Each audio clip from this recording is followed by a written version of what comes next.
Welcome to another edition of Politics Done Right. Today, I am honored to speak with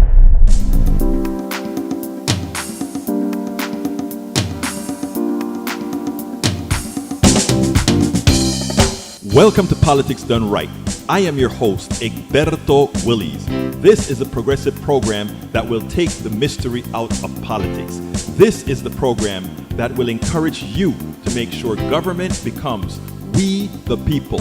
Whether you are liberal, progressive, conservative, or otherwise, you get to air your point of view. We are an independent media outlet that, unlike mainstream media beholden to corporations, we only owe allegiance to you. Remember, you can also send me a tweet at... Well, folks, welcome to one more edition of Politics and Right. I'm Egberto Willies, your host. Thank you so kindly for being a part of the show.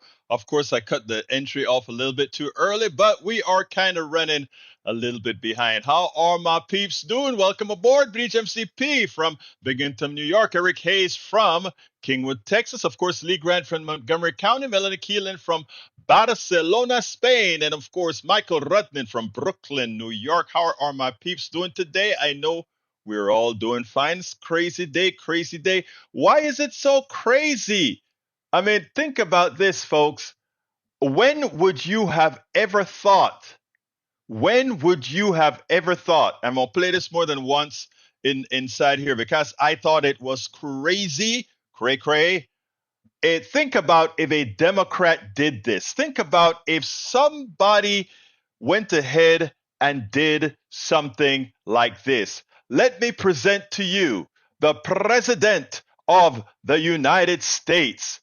This is our President of the United States. Let's take a look at this.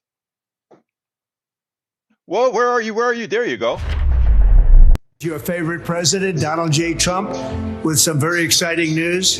By popular demand, I'm doing a new series of Trump digital trading cards. You all know what they are. We've had a lot of fun with them. It's called the America First Collection. 50 all new stunning digital trading cards. It's really something. These cards show me dancing and even me holding some Bitcoins. We are announcing the launch of Trump coins, a true symbol of American greatness. Trump coins are designed by me and minted right here in the USA. I've seen a lot of coins out there using my very beautiful face. I'm a very beautiful guy. I'm only kidding. But they are not the official coin. RealTrumpCoins.com is the only place to get an official Trump coin. I'm here to introduce something really special. I think you're going to love it. My new Trump watches. We're doing quite a number with watches, and the quality to me is very important. The Trump Victory Tourbillon. This isn't just any watch. It's one of the best watches made. Get your Trump watch right now. Go to GetTrumpWatches.com. It's Trump time. I want to ask all the folks that are supporting this guy, what is this? Are you proud of that? Are you proud of a president using our airwaves, using our campaign season to simply swindle monies out of the people that are gullible enough to listen to him over and over again? Don't that embarrass you? Doesn't that embarrass you? I mean, I saw that this morning as Joe was putting it together, and the first thing I could think about is this cannot be real. This cannot be real. You know, I mean, the funny thing about it, Brij, as you say, he needs money. I mean, look, he needs money, but you know, he has people that are giving him money left and right. Every time you see those trucks that are going around, running around in the rural areas and even some parts of Kingwood or whatever with those big Trump flags and all of that, who do you think's making all that money from all over the country? 33% of the country are his cult members. And all he does is suck nickel and dime out of them continuously. Isn't that embarrassing? Isn't that embarrassing as we have problems in the country? His wife is on Fox News talking about groceries are high and all of that. as she tries to hawk her new line, expensive line at that, and that people don't see this. It's just quite amazing. I'm going to play it again later on when we get a few more people on to remind people what this is all about. You know, it is simply astounding that we see this. But anyhow, I want to start us off with in immigration, right? Today's Immigration Day. Kamala Harris is at the border. I want you to listen. There are two people that I interviewed at Netroots Nation that's a propos right now for these two interviews. But it's deeper than that. The second interview that I'm going to play today is by a woman called Guerline Jozef. She's a Haitian. Guerline Jozef was also is her organization is also she's a director of the organization Bridge Alliance, Haitian Bridge Alliance. She is her organization, of which she's a director, is suing Donald Trump's campaign and Donald Trump for what they've done in Springfield, Ohio. I interviewed her for a pretty good interview in Baltimore a couple of months ago, and I want you to listen to that. And what I'm going to try to do is I'm going to try to get her on again to see how the suit that she's placed on Donald Trump right now. I think they placed a suit a few days ago. How that is going. But before I go into Guerline, I want to go ahead and have you listen to Brenda Rodriguez because she was she has a lot to say. So let's go ahead and listen to Brenda Rodriguez and then we'll take it from there. Welcome to one more edition of Politics Done Right. I'm Egberto Willis, your host. Today we have a special guest, Brenda Rodriguez Lopez, Washington Immigrant Solidarity Network. Welcome to Politics Done Right, Brenda. How are you doing today? I'm doing great. Thank you so much for having me. Before we get started, tell me a little bit about yourself along with your organization. I am an undocumented from Mexico. I came to the United States at the age of 9 to reunite with my family. I crossed the border. I was with a group of people. We ran out of food. We ran out of water. So I'm sitting here with you today as a result of the love and care of my community. I have been in this country now for 21 years. Have lived in Washington State, specifically in East and Central Washington for 21 years. And I have the honor to be one of the executive directors for the Washington Immigrant Solidarity Network, which is a statewide network of over 400 organizations organizing undocumented immigrants and refugees to advance our rights, to protect one another. And what we really do, the bread and butter, is deportation defense and rapid response. So we mobilize our communities when immigration enforcement ICE is knocking at our door, and we organize a multilingual, multi-faith, multi-ethnic, multiracial coalition of organizations. And I do this work because it's deeply personal, and growing up in rural Washington, I got to experience firsthand the lack of resources, the lack of infrastructure. So I started organizing as an undocumented youth to fight deportation defense cases and to create opportunities for undocumented youth that wanted to go to higher education. And it is through that work that I met WISN in 2016. When organizations came together to build a unified movement, because we knew that we were going to be under attack and under a very xenophobic, racist, unapologetic administration in 2016. And so that's why I started to organize with this network. And that same year that I started in 2018, my hometown of Basin City, where I grew up, was raided, and over 10 community members were arrested and detained on their way to work, who were the friends of my parents, who were the parents of the children that I went to school. And so Wyson, we organized to mount pressure at the local jails to get our families released. We bonded people out of detention, and within 72 hours, we had organized to get 9 out of the 10 people released from detention. One of them being a person that was with me through the journey coming to the U.S., who cared for me, who gave me the little bit of food, the little bit of water As that you they travel had. across. Yes, and he was detained on his way to work, and so he was one of the people that we mobilized. Did he get deported, or you No, were able to save him? he's in our communities. He's back with his family. So a full circle moment, right, and a reminder of why I do this work.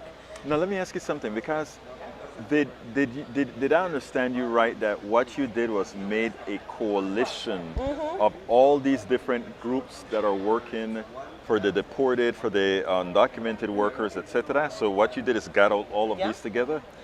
That is great. Now the next question, however, is, as an undocumented, first of all, at 9 years old, did you even know what undocumented mean? No. When did you find out that there was a problem? I grew up, I was raised by my grandparents. My dad would come and go from the U.S., and so I knew that he would go somewhere in the world to work so that my siblings and I could have a better life. In Mexico? In Mexico, right? So I knew he was in the U.S., and he would send money, and the goal was for all of us to be together one day. At the age of 9, I made that courageous decision to come and reunite with my family, not understanding what that. When you said you made that courageous decision, did you come with a family member across, or you just had an older person that was with you to come across? I came with other family.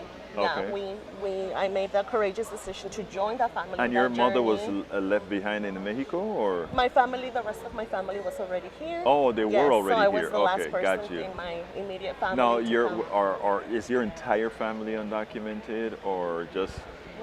And did you? I imagine you fell under the Dreamers Act, so that's one of the reasons that you can actually be present. Yes, I am a DACA recipient for the program Deferred Action for Childhood Arrivals. I was in high school when the program became available after immigrant youth organized for years and mounted pressure to President Obama.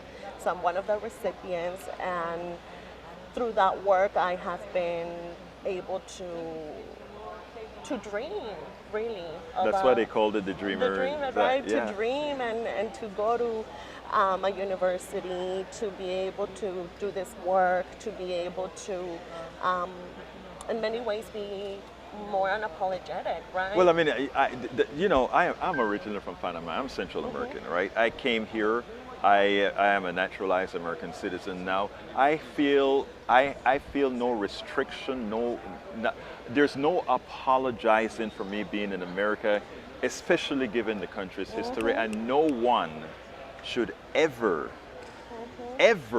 feel that they have some apology to give when we know that is the undocumented workers, etc., are partially the lifeblood of our society. And the only reasons that we have issues with it is because it is financially advantageous to create a degree of fear within a group of people that ensures that they don't get the quality of life that will cost the employers more, etc. So those are things that don't have to be told to me, but that, however, needs to be told to the America in the aggregate. Let our workers stop for a week and see what happens in this country. Absolutely. Okay? So that is why Wyson exists, to not only organize the immigrant justice movement, right? But to educate. Through organizations, the labor movement, because we are a multi-issue, multi-faith network, and we're also organizing queer, trans, undocumented immigrant refugees, folks like my parents, right? To know what their rights are, to know how to advocate for themselves. I know I always had a voice, right? I was never voiceless. Right. I knew what I needed to be well, to thrive. I needed an opportunity and I needed a platform. Right. So as Wyson, we are politicizing our community so that they can be the speakers, the ambassadors of their own liberation. Exactly. And so we convene our immigrant justice movement and we organize undocumented immigrants at a statewide level. Absolutely. Well, look, first of all, it is great to see a young person like yourself take the bull by the horn fearlessly and actually do the work. And I think, first of all, how can people help this organization give more, what is the word that I want to use? Exposure to this organization. How can they do that? Yes. Well, the Washington Immigrant Solidarity Network, we are based in Washington State. So there's a couple things that people can do. One is to follow us on social media and stay connected to our work. That is this place where we share information, resources, we share when there's a raid in the community, help us amplify the work that we're doing. We also have a Fair Fight Bond Fund, which is the only community-sourced bond fund in the Pacific Northwest that is bonding immigrants out of the detention centers, not just in Tacoma, where we have the Northwest Detention Center, but also across the country. Folks can go to our social media, can go to our website. If folks are able and willing to, I would encourage folks to donate, as 100% of the money goes into bonding people out. And I would also ask our movement and the rest of the people that are listening that immigration is at the intersection of every issue, right? Yes. Environmental justice is an immigration issue. Yes. LGBTQ liberation is an immigration issue. So as we are coming to spaces like this, like Netroots, as we are convening as movements, as we are strategizing, we need to be very intentional of that and be aware that there are active forces that are trying to pivot us against each other. And so being intentional of not negotiating immigrants out of those conversations. And so folks can stay connected to us through our social media, Facebook, Instagram, all social media platforms. And for folks that are in Washington, I invite you all to also reach out as we are actively building community groups that will be ready to mobilize. But you are national, correct? We are statewide. You're statewide, but do you collaborate with other Absolutely. states? That's what's important, because we will be seen all over the country. So, Brenda, it's been my honor to speak to you, and thank you for the work that you're doing, and you keep doing, you keep pushing on. Yeah. Thank you. We spend a lot of time deconstructing the news, trying to parse it into a form that everybody can understand. We try to find those little nitpicks where it flies above the fray, etc. If you really like these videos that we do, I want to ask a big favor. Please go ahead, number one, subscribe to our channel, and number two, please join if you can. Thank you so kindly for watching. Keep watching. Please remember to share. We must populate the entire internet with our progressive message, a message that we know is what most Americans say that they want. So help us, please join. Welcome to one more edition of Politics Done Right. I'm Egberto Willis, your host. Today we have a special guest. Absolutely joined, folks. Absolutely joined. Kind of ran away from me a bit. But yeah, let me go ahead. Breach has a item that she wanted me to put on the screen. Let me go ahead and find that really quick. Lee, here we go. Let me put that on the screen and let me go ahead and read what it says. And it says as follows. Mitt Romney shreds Trump for killing the bipartisan border bill just to blame Biden. The fact that Trump told Republican senators and congresspeople that he doesn't want us to solve the border problem because he wants to blame Biden for it is really appalling. So again, I always said that the immigration issue where they want to make it a problem for Kamala Harris, she should immediately deflect the immigration issue right back to Donald Trump. She needs to re-inject that issue right back to Donald Trump. Who is at fault for this again? It is no one other than Donald J. Trump. Anyway, folks, let's see if I have any quick things to answer here before I go to the other video. Let me go ahead and do the other video, and then we'll come. Let's see, what time is it now? Yeah, let me do the other video, and then we'll be right back because this one is a 13-minute one. So let's go ahead and do that. Welcome to another edition of Politics Done Right. Today, I am honored to speak with Guerline Jozef, who is with the Haitian Bridge Alliance, Black Immigrants Bail Fund, and the Cameroon Advocacy Network. Wait a minute. Yes. You're a busy woman. I am, and I am a Black woman in America. I am a Black immigrant woman in America. And when we see what's happening and really trying to bridge the gap and bringing people together when it comes to immigration, human rights, and our humanity, so we have to be busy. We don't have the luxury to not be busy. Now, let me tell you something, okay? Because this is what got me. I'm watching the immigration debate right now, and Haiti plays a part in this immigration debate. And the specific way in which Haiti plays it is that, unlike some immigrants from Europe, Haiti is being treated differently. What I'd like you to express and talk about, a lot of the issues that we have in Haiti, why we have a lot of displacement, why a lot of people are coming here, is actually because of U.S. policy, economic policy in Haiti. Exactly. So let's talk a little bit about that. Tell America why they should be careful in the way they express the immigration issue, because all it does is points a finger at bad policy. Exactly. And what you said is literally at the heart of it all. Mm-hmm. And when we see Haiti, for example, has always been a receiving country. Right? Haiti has helped the Jews, you name it, we've done it. We've helped. That's what we are known for.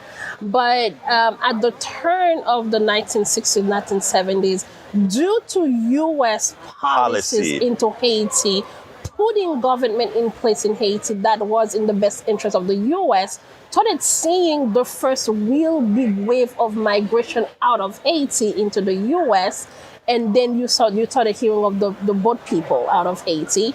And when we see under the presidency of Duvalier, we saw the first wave of Haitian migrant. What did the U.S. do? The U.S. created the modern immigration prison system right now by starting in Guantanamo Bay, putting Haitians there, and then move them into places like Rome, and then creating a whole industry around caging of Black people, specifically immigrants from Haiti. Now we are looking at today what's happening in Haiti, the new wave of immigrants from Haiti, and you can also trace it right back to U.S. foreign policy in Haiti. And when you talk about the economy, you saw how Clinton himself came and apologized for creating the economic downfall of the entire country because they had excess rice in Arkansas and they needed a place to dump it, and the dumping ground was Haiti, completely destroyed the rice industry, the rice farming industry, creating famine and mass displacement, creating what we continue to see today. And that's what most don't know. You know, everybody likes to look at Haiti as a basket case. It is not. From the time Toussaint Louverture freed that country, it's been under attack, both from having to pay for their own freedom to France, to many other issues. So I'm happy to have you here to talk about Haiti, because too often the narrative that we hear in the United States doesn't have the intellect behind it that points out that the problem. Farmers in Arkansas, need to open their hearts and say, Haiti, thank you. We are responsible for your what's happening. success. Yes. We are responsible that you had where to send your rice and have your rice paid for. So that was a transfer of wealth from Haiti to America, yes. from Haiti to the South, yes. from Haiti to Arkansas. Yes. So what you are looking at there is nothing more than what was created by United States policy. And previous to that, what was created by French policy. So continue explaining to us these different types of things that are creating what we're seeing today. Yes.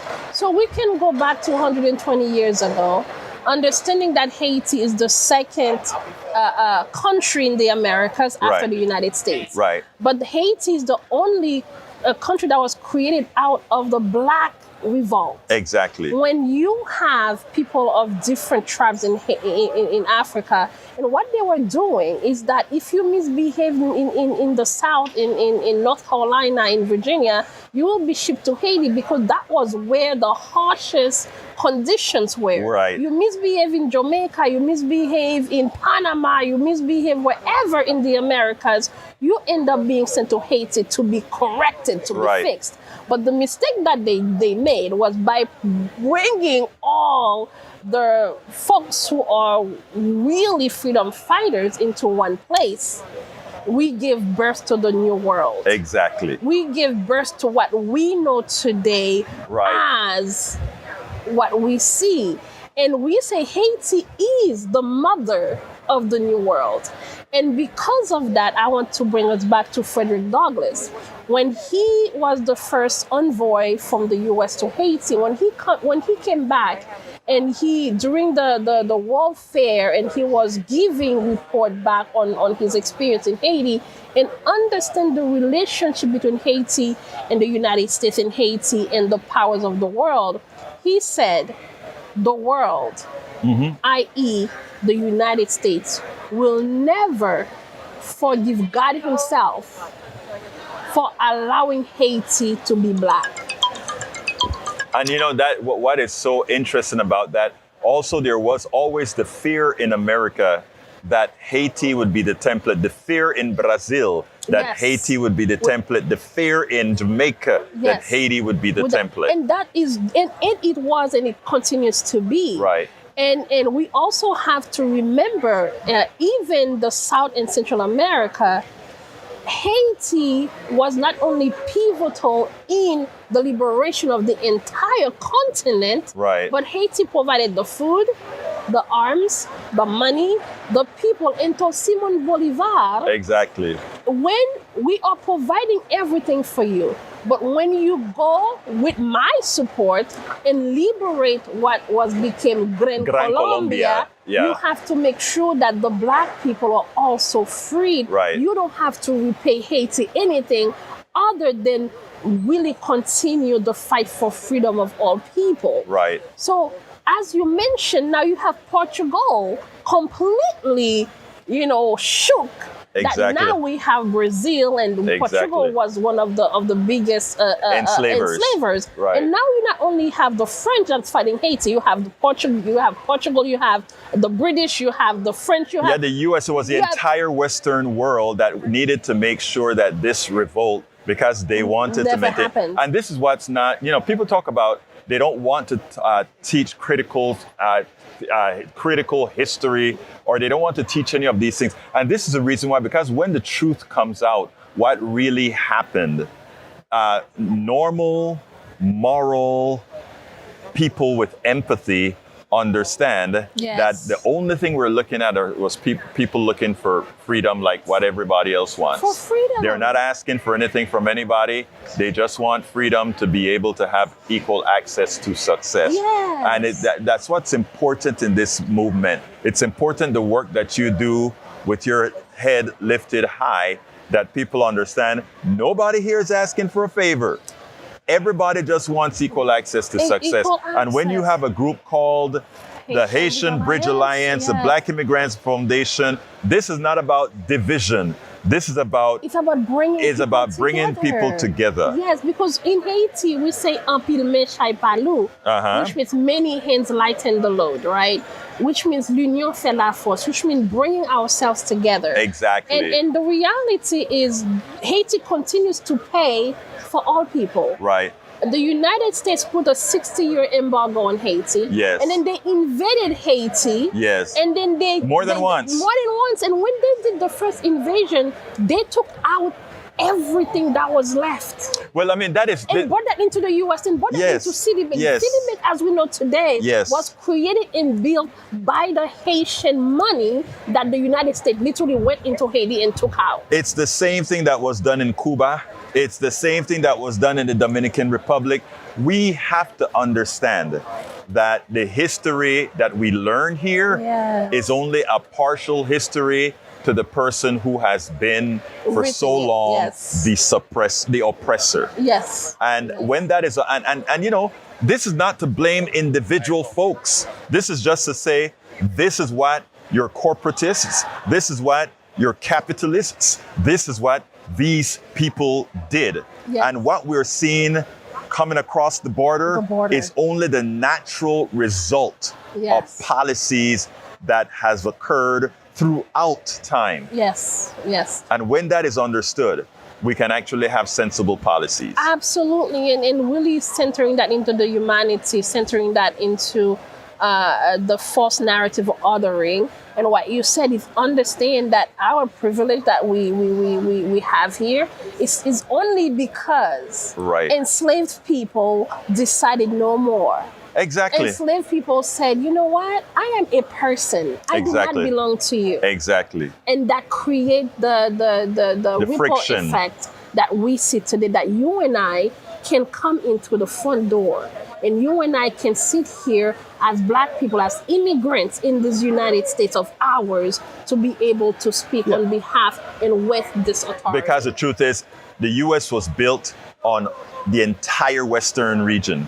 The bauxite from Jamaica, the plantains and the yuccas and the other minerals from Haiti, the copper from Panama. Yes. All of these are corporations extracting from these countries and with no recompense. Yes. And it's done, and the riches come here. Yes. These are things, and it's not that the technology isn't there for all to use. So anyway, look, give me a closer, Miss Jozef.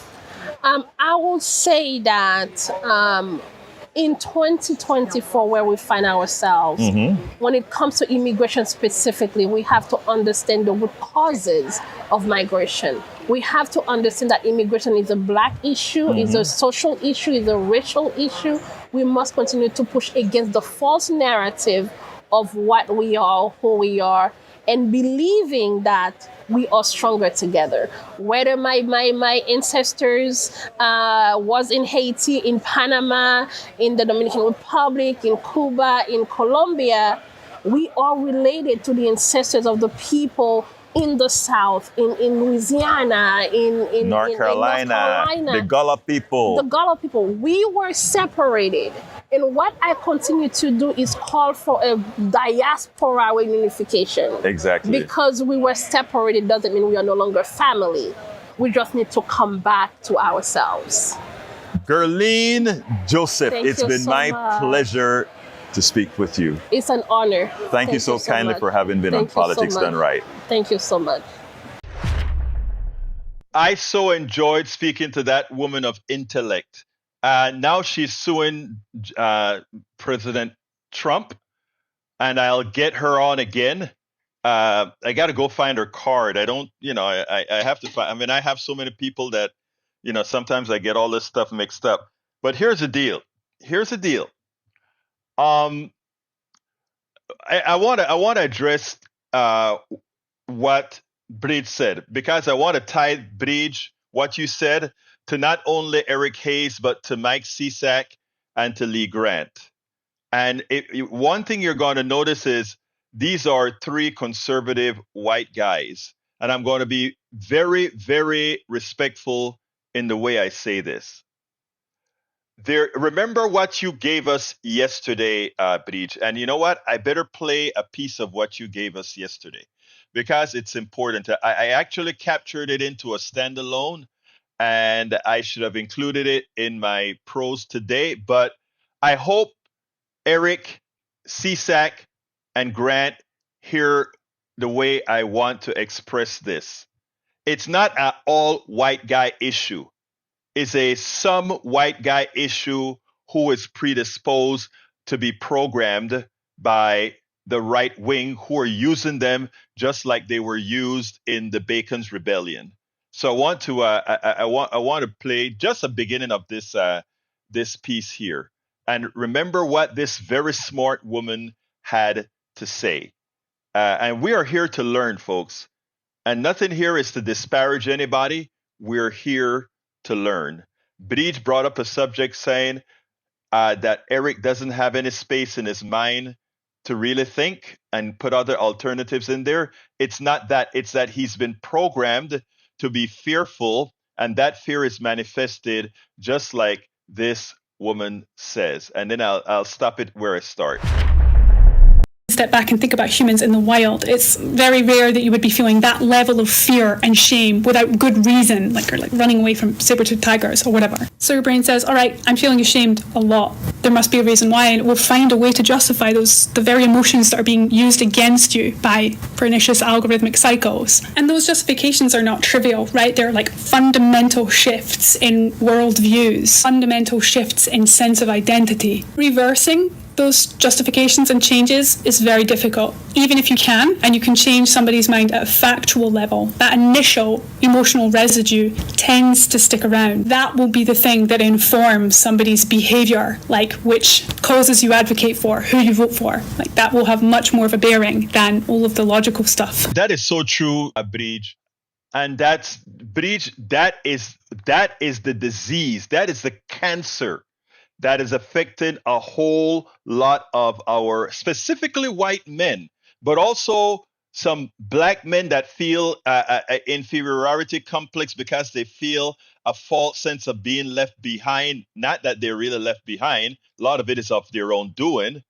It's the same thing that's happening in Springfield with a particular group, because you have the Haitians come over here. What I tell people all of the times is foreigners, immigrants that went through the rigor to make it over here, they are mobile.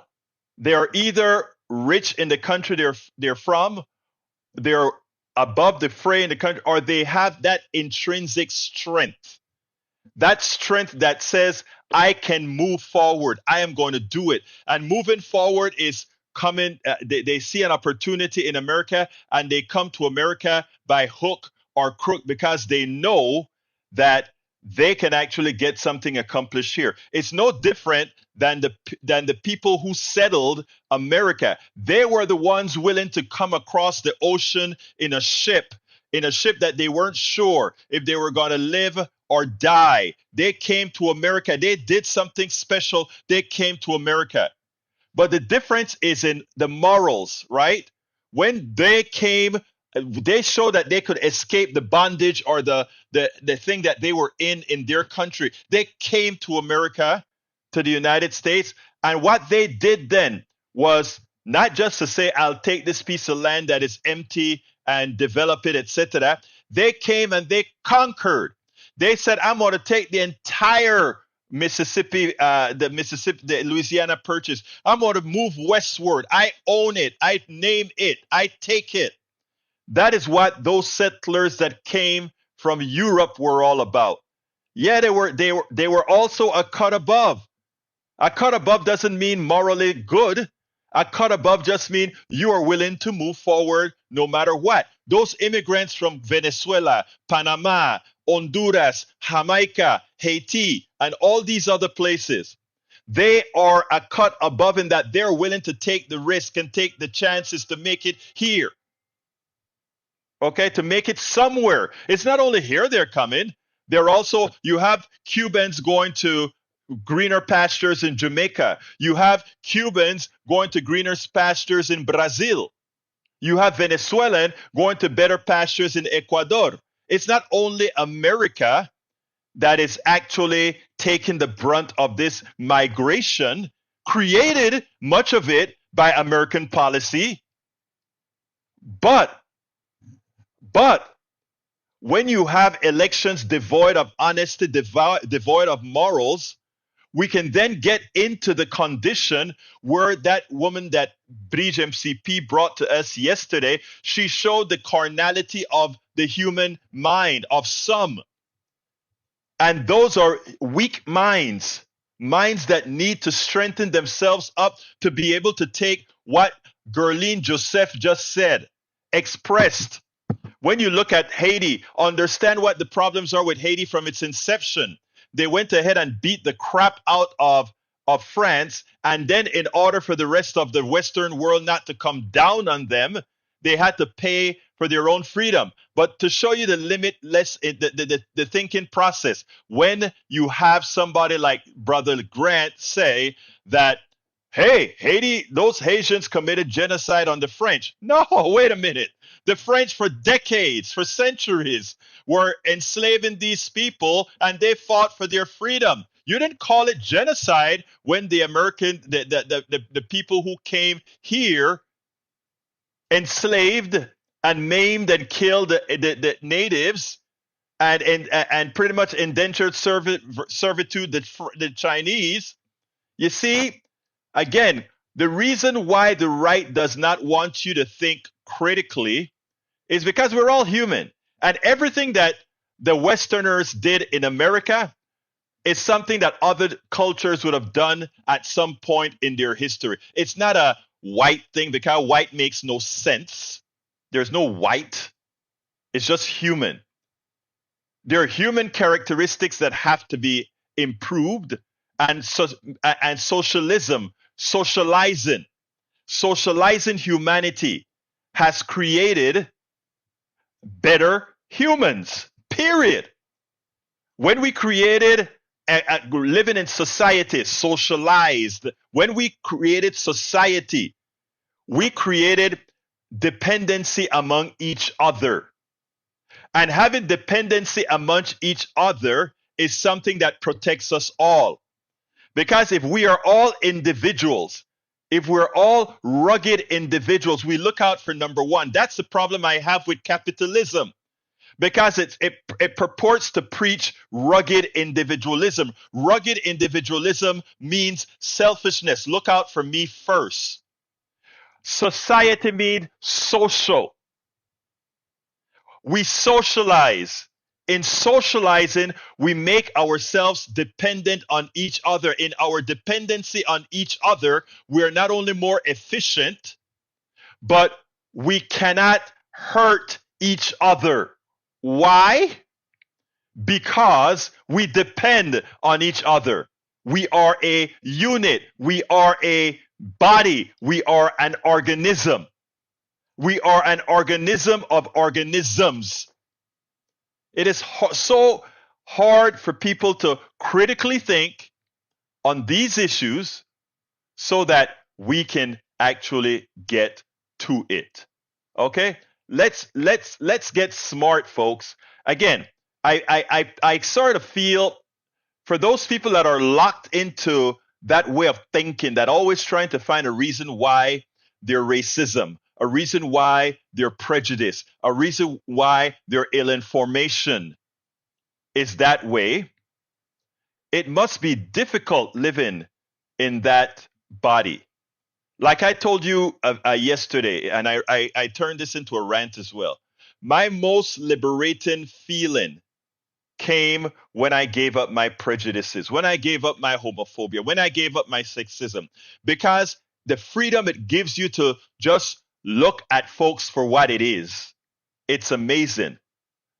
But the morass that Mike Cisak, Lee Grant, and Eric Hayes live in, I really, I feel I am empathetic towards you, and I kind of feel sorry that you have to have those feelings of fear within you. It is sad, but I am thankful that you're here, because I hope that as we plant seeds in your head, that at some point it'll get away from some of the Trumpian mentality and do something good into you. Anyway, another big lie that's out there is somehow Trump liked to say the economy was great under me. I had this wonderful and great economy. I tell you something. Morning Joe said something today that points out even Carter had a better economy than Donald Trump. We know Obama did. We know Biden did. But even Carter had a better economy than Donald Trump. But again, because of a lousy MSM, mainstream media, it is so difficult for us to, every time Donald Trump lies in this fashion, to correct him. Because we're so scared. The mainstream media is so scared that in correcting Donald Trump, they're going to scream Donald Trump is going to scream bias, and they are so fearful that a Republican is going to scream bias just for telling the truth. I want you to listen to this little piece. It's very short, and then we'll take it on the other side. For most of those people you're talking to, they've made more money than they've ever made their life because the markets have gone crazy, and they've made it passively while they're watching their stocks go up. They always get most likely Democrats tens of millions of dollars. It happens time and time again when Democrats are in the White House. The stock market goes up, and when Republicans are in the White House, most of the time they're recessions. You look at again, this is the thing, Sam, that used to drive me crazy, even when Trump was president. He kept saying, greatest economy of all time, greatest economy of all time. I think it probably was the New York Times that did a study, post-war presidents' GDP. Right. Donald Trump, pre-COVID, was number 7 behind Jimmy Carter. Yeah. But I would be watching MSNBC. I'm just using that as the most extreme example of the people that you would think would be least likely to repeat Donald Trump's propaganda. Yeah. And the questions would start, of course, we know this is the best economy ever, but. Yeah. And you sit there going, oh my God, the propaganda has worked even in the mainstream media. Well, he's very good. Let me just say it again. 7th best GDP post-war. And that's pre-COVID. Pre-COVID. Yeah. Before, even lower than Jimmy Carter. And that is what's important. And that's why you need Politics Done Right and other rags that are out there telling the truth. Because Donald Trump said, I had the best economy, and people start to believe it. I created the COVID vaccine, even though he has to walk the line because he has a whole lot of anti-vax people. But he wanted to say he didn't. No, the vax came out. The vax have been in the technology has been in there for decades, right? The reason why they don't want critical thinking is in having critical thinking, you critically think and you figure out all the hogwash these politicians are telling you. Egberto, if you're going to drop some MSNBC stuff, this one from Rachel Maddow is pretty good. How long is it, Bridge MCP? That is from Michael Rudnin. Let's see how long that is and see if I can actually get to that one. If that one is not too long. Oh, that's a long one, Mike. We don't have enough time to play that one, but I'll look at it and try to cut it a little bit later. All right, Egberto, the only way it will affect them is when it happens to them. Their electoral votes and VPOTOS had power to send those states' ballots back for research. You know what is so interesting, Bridge? They're all complaining. The thing about it is what makes their life worth living is what they get from the blue states, right? The blue states look at what I pointed out yesterday. A lot of rural areas in the red states don't have internet or don't have good internet. And what did the Biden administration give them? $40-something billion to build out internet throughout the rural area, just like they did with the electrification and TVA and all these things back during the another great Democratic president, which was FDR, Franklin Delano Roosevelt. And this is what the people that it helped are the MAGA folks, because those are the poorest, those are the ones that have the least education, not because of who they are, but because they have elected lousy leaders that don't care about them. And they continue to elect these guys. And these guys just bring them down and down and down and down. And here come the blue states to the rescue. All the liberals have to come to rescue the stupidity that you find in these politicians. And I'm using stupidity for the politicians, not for my brothers and sisters that are Republicans living under their command. So let's be clear, folks. Let's be clear.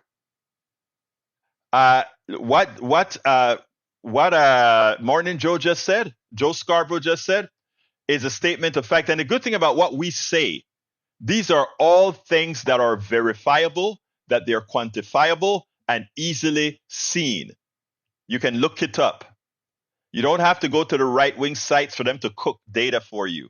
You can look it up. Paul Fleming says a combo meal at McDonald's is more expensive than Truth Social. Oh boy. Oh boy. All right. Let's see what else we got here. I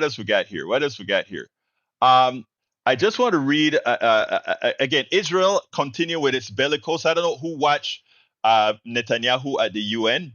Netanyahu at the UN all but slapped around Joe Biden.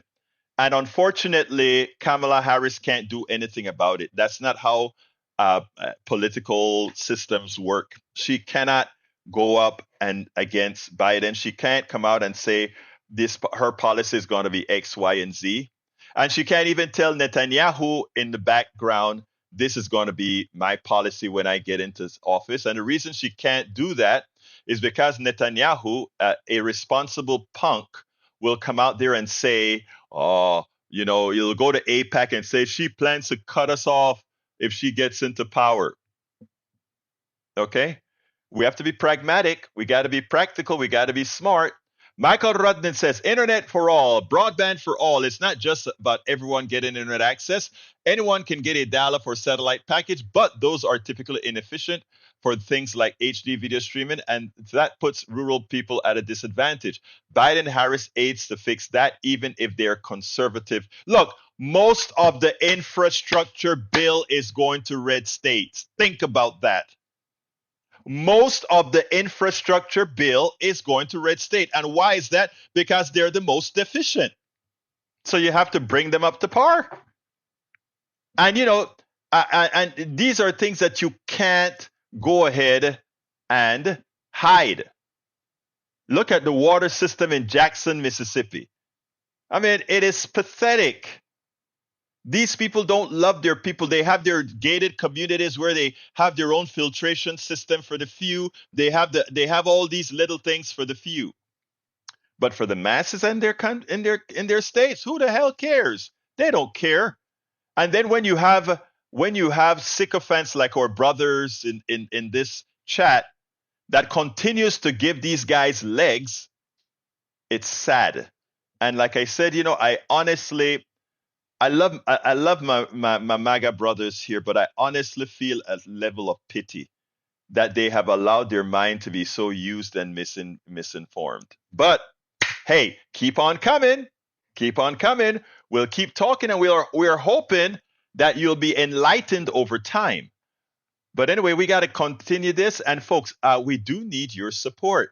And how can you do that, my brothers and my sisters? You can support the program in many, many, many ways. And what I'm going to do right now is tell you how to support the program. You can first of all, let me just say, I need some patrons to help.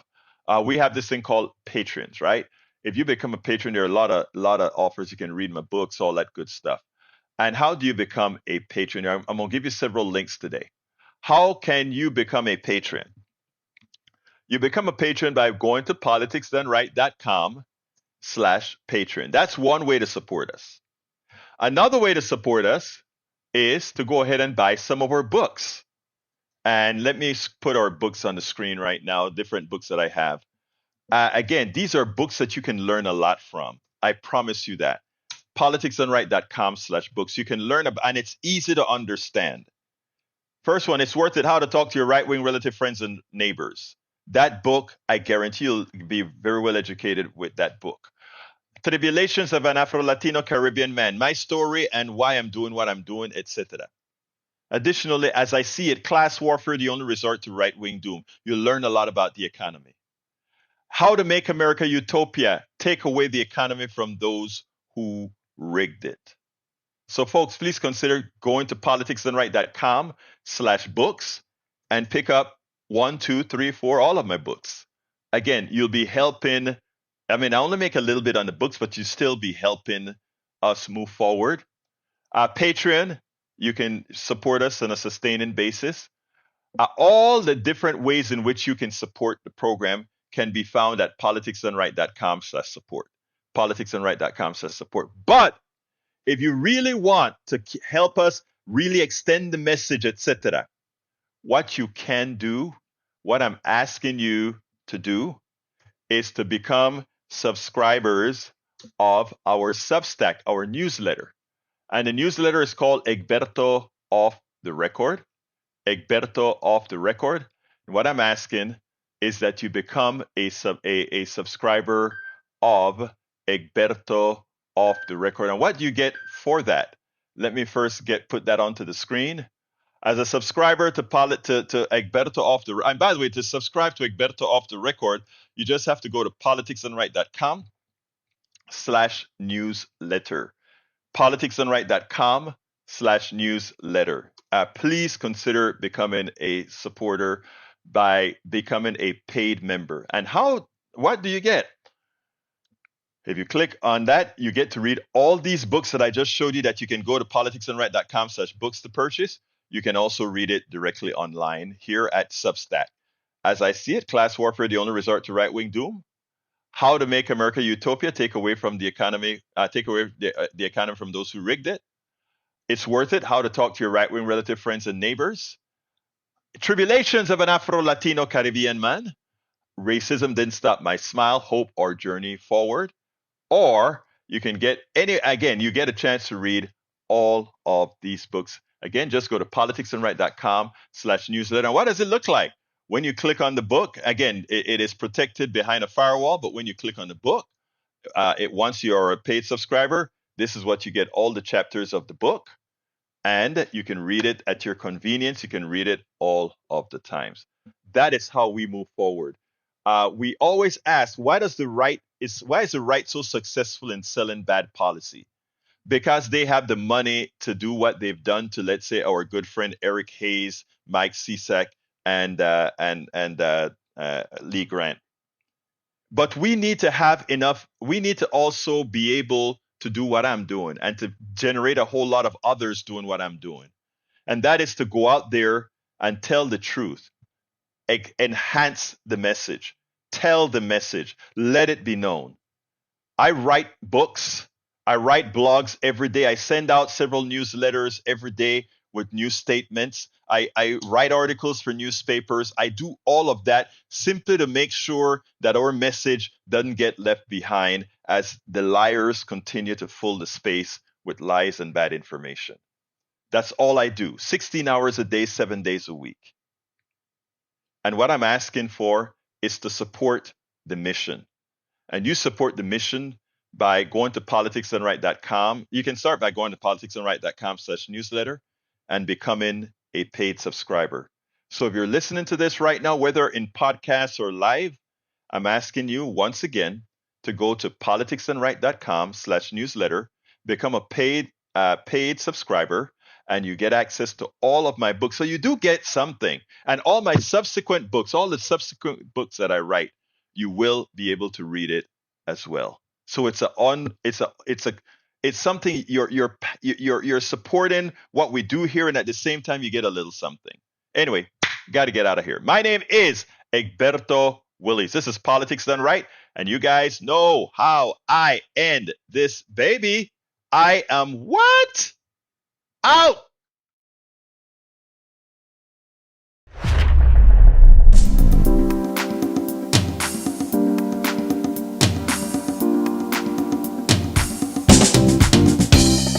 Welcome to Politics Done Right. I am your host, Egberto Willies. This is a progressive program that will take the mystery out of politics. This is the program that will encourage you to make sure government becomes we the people. Whether you are liberal, progressive, conservative, or otherwise, you get to air your point of view. We are an independent media outlet that, unlike mainstream media beholden to corporations, we only owe allegiance to you. Remember, you can also send me a tweet at EG BERTOWILLIES. That is at Egberto Willies. Let us engage. It is politics done right.